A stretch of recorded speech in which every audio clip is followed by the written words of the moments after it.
ঢাকার গুরুত্বপূর্ণ দুটি স্থানের সড়ক অবরোধ করে বিক্ষোভের কারণে যানজটে স্থবির হয়ে পড়েছে গোটা রাজধানী। থমকে আছে রাজধানীর বিভিন্ন সড়ক, এতে চরম ভোগান্তিতে পড়েছে নগরবাসী।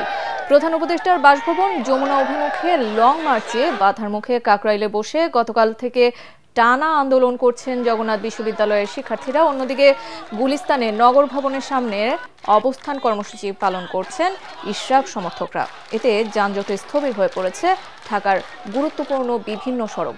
কাকরাইল সড়কে যান চলাচল বন্ধ। গতকাল থেকেই আজও সকাল থেকে অবস্থান নিয়েছেন আন্দোলনকারীরা, ফলে রাজধানীর বিভিন্ন পয়েন্টে ছড়িয়ে পড়েছে যানজট। মৎস্য ভবন থেকে কাকরাইলের দিকে যাওয়ার সড়কে ব্যারিকেড দিয়ে বন্ধ করে দিয়েছেন শিক্ষার্থীরা, ফলে এই পথেও যান চলাচল বন্ধ।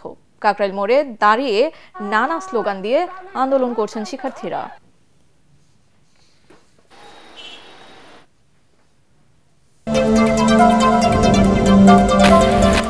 সাম্য হত্যার ঘটনায় ঢাকা বিশ্ববিদ্যালয়ের ভিসি ও প্রক্টরের পদত্যাগ এবং নিরাপদ ক্যাম্পাসের দাবিতে উপাচার্যের বাসভবনের সামনে কালো ব্যাজ পরে অবস্থান কর্মসূচি পালন করছেন সাধারণ শিক্ষার্থী ও ছাত্র দলের নেতাকর্মীরা। এ সময় তারা অভিযোগ করেন, বহিরাগতরা প্রায়ই ক্যাম্পাসে এসে মাদক সেবন করে, নারী শিক্ষার্থীদের দিকে অশালীন দৃষ্টি দেয়।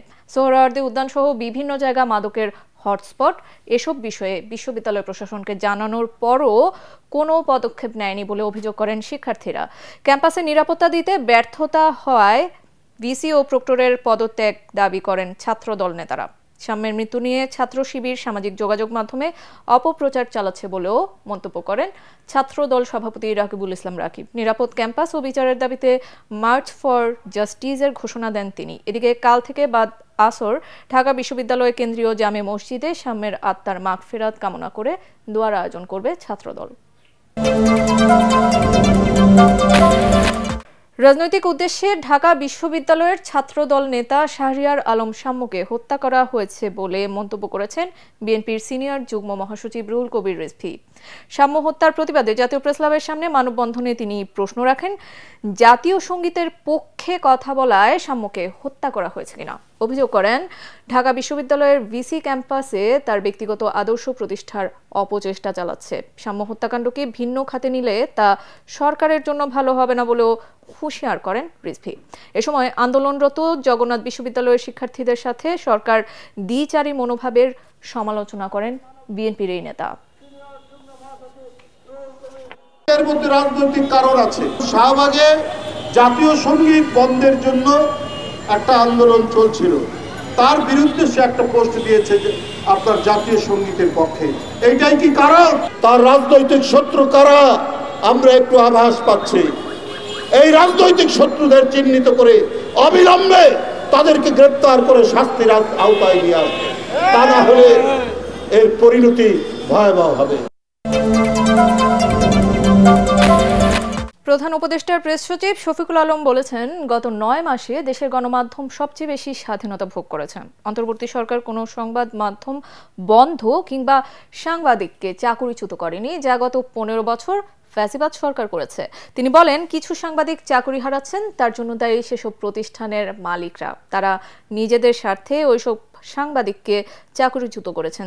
266 জন সাংবাদিকদের বিরুদ্ধে হত্যা মামলা হয়েছে, তার জন্য বর্তমান সরকার দায়ী নয় বলে জানান প্রেস সচিব। যারা সাংবাদিকদের হয়রানি করছে তাদের বিরুদ্ধে তদন্ত চলছে উল্লেখ করে শফিকুল আলম বলেন, এ বিষয়ে ব্যবস্থা নেবে সরকার। তার মতে সাংবাদিকদের মধ্যে অর্থনৈতিকভাবে একটি পক্ষ সুবিধা নিচ্ছে, তবে বড় একটি অংশ এখনো কষ্টে জীবনযাপন করছে। সবার আগে এই জায়গাটা সঠিক করার দরকার বলে মনে করেন তিনি। গত 9 মাস আগে আমরা যা করেছি 15 বছরে আমাদের সবারই সত্যিকার অর্থে ক্লিন আপ করতে হবে। আমরা যদি অন্যায় করে থাকি এসে আমরা বলি, আমরা কেউ কাউকে কিন্তু বন্ধ করছি না। জার্নালিজম গত 15 বছরে বাংলাদেশের মানুষকে অধিকার হরণ করেছে। আপনাকে এই সরি বলতে হবে, নতুবা আপনাকে অন্তত নিজের মধ্যে ইন্টারনাল একটা কমিশন করে বলতে হবে যে না, আমি এই সময় এই জায়গায় আমার জার্নালিজমের ফেইলিউর ছিল। আগামী 20 থেকে 24 মে মালয়েশিয়ার লঙ্কাউইতে হতে যাওয়া 17তম আন্তর্জাতিক মেরিটাইম ও অ্যারোস্পেস প্রদর্শনীতে অংশ নিতে চট্টগ্রাম ছেড়ে গেছে নৌবাহিনীর জাহাজ বানৌজা খালিদ বিন ওয়ালিদ। এই উপলক্ষে জাহাজের কর্মকর্তা ও নাবিকদের দিক নির্দেশনামূলক বক্তব্য দেন নৌবাহিনী প্রধান অ্যাডমিরাল এম নাজমুল হাসান।